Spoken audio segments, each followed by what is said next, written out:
Today's news, chain of crimes hidden on the pig farm.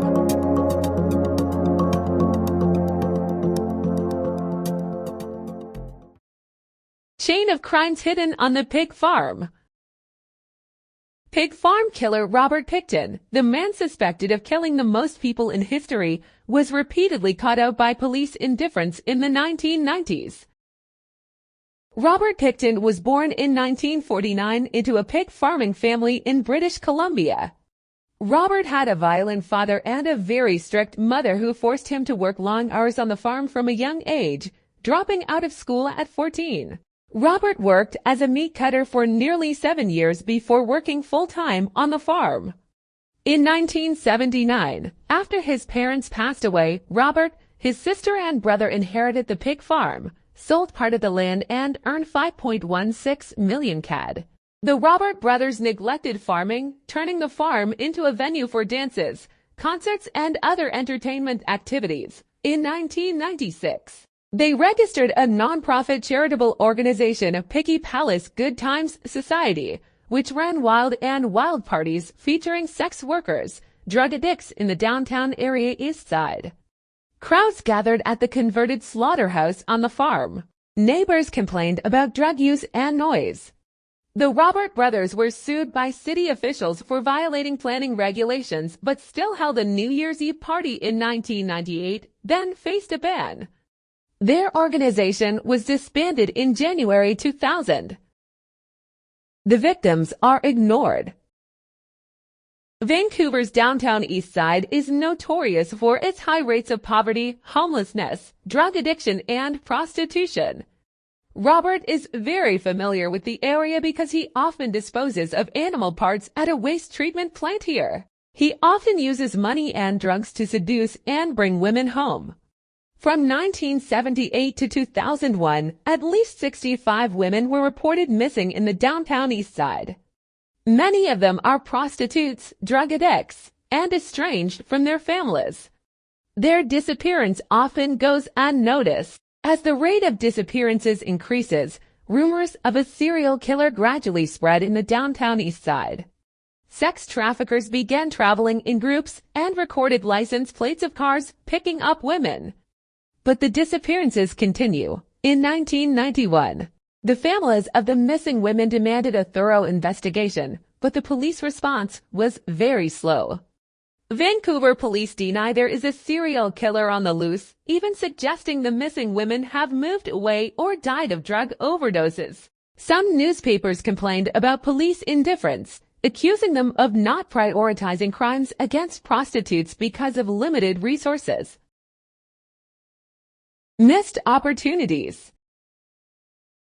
On March 22, 1997, a prostitute named Wendy Lynn Eistetter that Robert brought to the farm fought back when he tried to handcuff her. Wendy took away his knife, and both were stabbed multiple times during the struggle. Wendy ran out to the street to wave at the car and was taken to the hospital. Robert was also treated for his injuries in the same hospital as her. A paramedic found the key to the handcuffs on Wendy's wrists in Robert's pocket. He was arrested and charged with attempted murder, assault with a weapon, and forcible confinement. However, Robert was released on $2,000 bail. The charges were later dropped because Wendy was addicted to drugs. Prosecutors said her testimony was not enough to secure a conviction. In the spring of 1999, an informant told police that Lynn Ellingson, a single mother addicted to drugs, saw the body of a woman hanged in a slaughterhouse on the Pickton farm. When questioned by police, Lynn denied the story. It was not until after Robert was arrested that Lynn admitted that he actually saw the body on March 20, 1999. She did not report because she was afraid of Robert and admitted to using this to ask him for money to buy drugs. In early 1999, Bill Hiscox, who worked for the Pickton family, told the police that he heard Lisa Yelds, Robert's close friend, say he had seen clothes, wallets, and identification papers of many women at the pig farm. Bill believes it is the property of the missing women. The police questioned Lisa, but she did not cooperate. This was the second time Bill contacted the police about his suspicions. but they were unable to obtain a search warrant based on statements reported by someone who did not directly witness the crime. They need witness reports or physical evidence. Crime exposed. In 2001, the Vancouver Police Department and the Royal Canadian Mounted Police formed a joint task force to investigate missing women in the downtown East Side. In early February 2002, Scott Chubb, once employed by the Picton family as a truck driver, reported seeing illegal guns in Robert's mobile home. This information meets the requirements for a search warrant.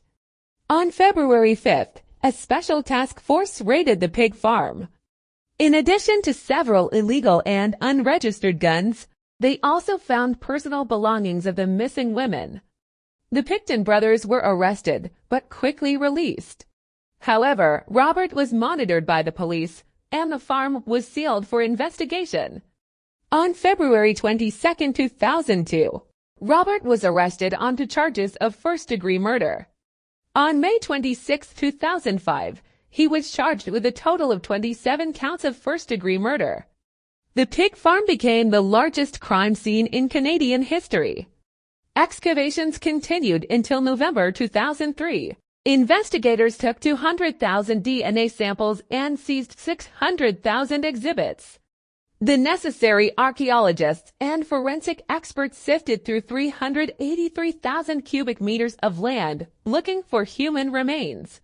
Forensic analysis was difficult because the bodies had decomposed or been eaten by insects and pigs.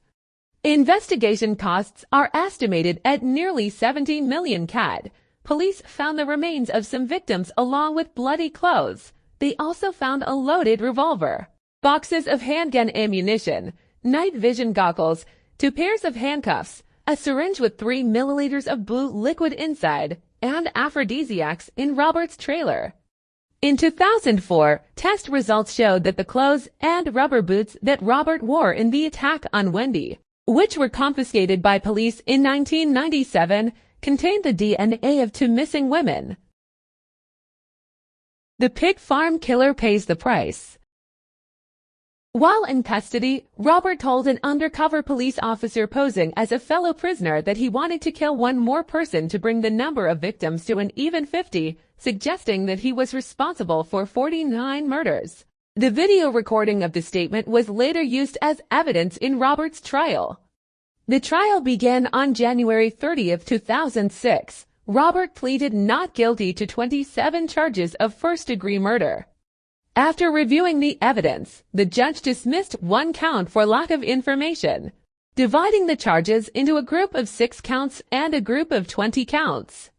On December 9, 2007, a jury found Robert not guilty of 6 counts of first-degree murder, but was found guilty of 6 counts of second-degree murder. He received a life sentence. Must serve at least 25 years before being considered for parole. This is the maximum penalty for second-degree murder and equivalent to the sentence for first-degree murder. However, the prosecution of Robert on 20 other murder charges was stopped in August 2010 because the government said that any additional sentence could not increase the sentence that Robert Picton received. The victims' families had different reactions to the announcement. Some people were disappointed that Robert would never be convicted of the other 20 murders, while some were relieved that the gruesome details of the murders would not be presented in court. Criticized for not taking the disappearances of many women seriously, the Vancouver Police Department publicly apologized to the victims' families at a press conference in 2010 for not arresting Robert sooner. Children of the victims filed a civil lawsuit in May 2013 against the Vancouver Police Department, the Royal Canadian Mounted Police, for failing to protect the victims. They reached an agreement in March 2014, under which each child was compensated 50,000 CAD. On May 19, Robert, 75 years old, was attacked by another prisoner, resulting in serious injuries and requiring life support in the hospital.